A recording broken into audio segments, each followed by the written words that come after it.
Thank you. Thank you very much. We both want to emphasize the seriousness of the situation with respect to the cessation of hostilities. And we are talking directly with the Russians, even now. The hope is that we can make some progress, but the United Nations Security Council resolution calls for a full countrywide cessation, and also for all of the country to be accessible for humanitarian assistance. Obviously, that hasn't happened and isn't happening. So I hope in the course of the conversations that I have here tonight, tomorrow, and the work that our teams are doing, importantly. We have teams meeting even today, tomorrow, in order to try to zero in on and pin down the modalities of reaffirming the cessation. And so these are critical hours. We look for Russia's cooperation. We obviously look for the regime to listen to Russia and to respond to the international community's powerful statement through the UN Security Council.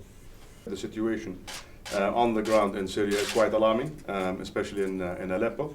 A breakdown in the cessation of hostilities in and around Aleppo threatens to bring on a cessation, a challenge to the cessation of hostilities nationwide. The pillar of what we discussed in the ISSG meeting in Munich and the subsequent agreement to relaunch negotiations is to have a cessation of hostilities and to have also access to humanitarian supplies. And I think that we have to look at the challenges that we faced in the last round of negotiations and how we can avoid these hiccups that we had.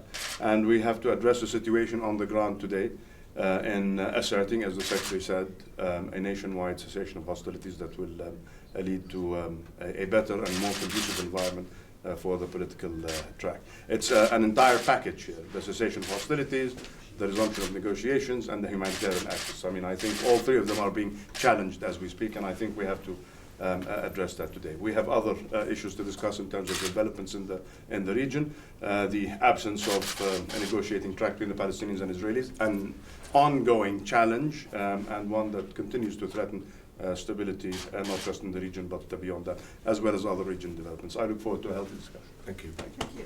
Thank you very much. Thank you. Nasser, come in, and I'll be right there.